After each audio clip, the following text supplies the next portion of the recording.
The idea is that there's these 45 classes of goods and services, everything from legal services to apparel to online retail to, your grandma's purse falls into one of these 45 categories, goods and services.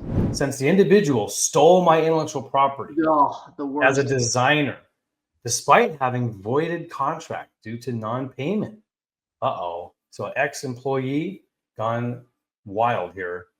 What do you do? So yeah, it sounds like potentially, I run into this situation pretty often. Okay. Client will hire a logo designer, someone to do graphic design for them. They'll do it, right? And then, ultimately there'll be disagreement between the parties, and the one party will say, hey, you don't actually own this. I designed it. I didn't assign it to you. And that's a big thing in like the art design world, is like copyright protection, right? Like, I'm an artist, I own my own copyrights. Yep. And that's all well and good, but when it comes to commercial, doing work for other people, honestly, like, that should be a work made for hire agreement.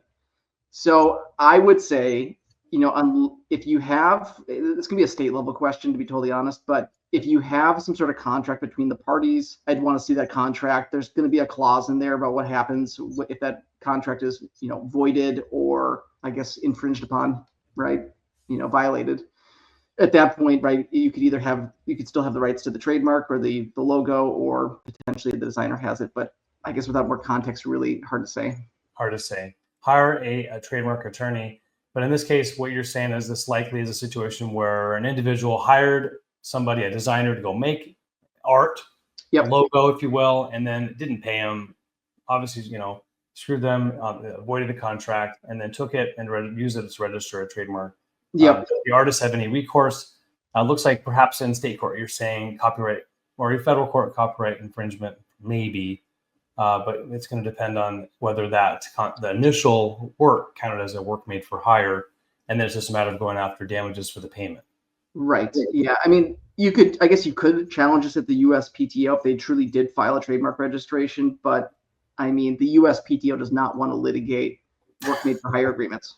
That's not what they're into, right? At the end of the day, they want to see who had priority of the trademark first, and that's really it. But yeah, they don't want to deal with this. So this is a state level trademark question, I would say. So hi all, first time posting in the group. This is Akora. Quick question. I've been using lens.org, which I have seen for some time, to dive into patents. There's a free and a paid version of Lens. I've noticed it's challenging to simply aggregated list of all patents for one company, since large companies often have multiple applicant names for the same company. And some use a variation of company names and owners as well. It seems like there should be a solution to this. I'd be happy to build something that can actually aggregate all patents. Was there a question there? Should be a solution to this? Well, okay, I guess, so the question is, please come. How do we solve, how do we collect, how would I identify all the patents owned by a big corporation? Well, and I'm not a patent researcher, okay, but we do have those on our team. What I would say is there's lots of different ways to look for patents. I rely on Google Patents. I know the Patent Center at uspto.gov has gotten a lot better, got a big facelift a couple years back. And there's an advanced search function. I do believe there is an applicant. There's also the assignee, which is where I would probably start. Assignee is the owner of the patent. And that's going to be the corporation. That'll be the company. Especially if it's a sizable company, they're going to have in-house counsel, general counsel that'll advise them to transfer the rights of any individual applicant or inventor to the company. So I would say query by assignee. Look for the name with the full company name, and it should pull up almost everything. I don't know lens.org that well. Matt, have you heard of it? Is that a trademark? No, okay. I'm like you. If I have to look at a patent, which I don't, but if I do, I go to Google Patents. Google Patents, yeah, it's quite good. Okay, if I have a registered trademark in one class, do I have protection in all classes? No. Oh, darn, my 225. Yeah, all right. So this is a great question, and I talk to clients about this every week, right? So, the idea is that there's these 45 classes of goods and services, everything from legal services to apparel to online retail to, your grandma's, purse falls into one of these 45 categories, goods and services. First 34 are products, 35 to 45 are services. Okay. So, if you have a trademark registration in one class, generally speaking, the rule is you just have protection in that class. However, some classes are linked for trademark registration purposes because they're so overlapping. A good example of that is going to be the apparel category and jewelry. Those two categories are essentially the same category, even though you apply for them differently. Anyways, you get protection just to the class that you're in. A lot of clients are in multiple classes and will file trademarks commensurate with that strategy, multiple classes. But, if a client's selling jewelry and apparel, generally speaking, I'm just going to say, hey, just be in the apparel class. No one's going to be able to get into that jewelry class because it's so close to what you're doing. There's other examples like that too.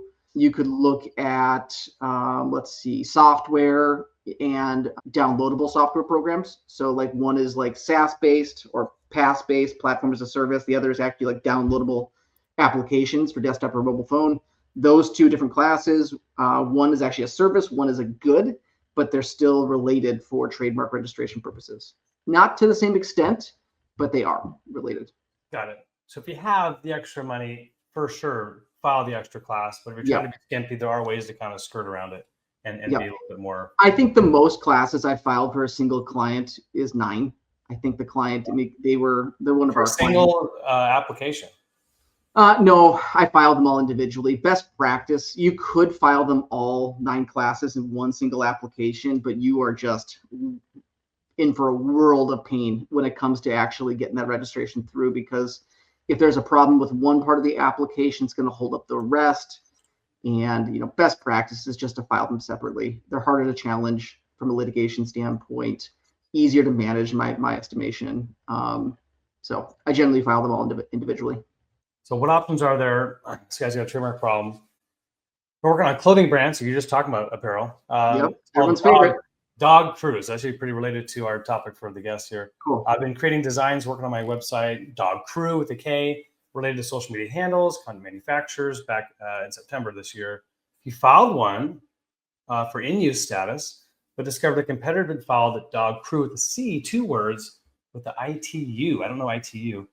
Intent to use. Intent to use. Okay, after that in October. They go on to talk about some other stuff here. They apply for several classes, including those related to clothing. Yeah. So, yeah. This individual, they're screwed.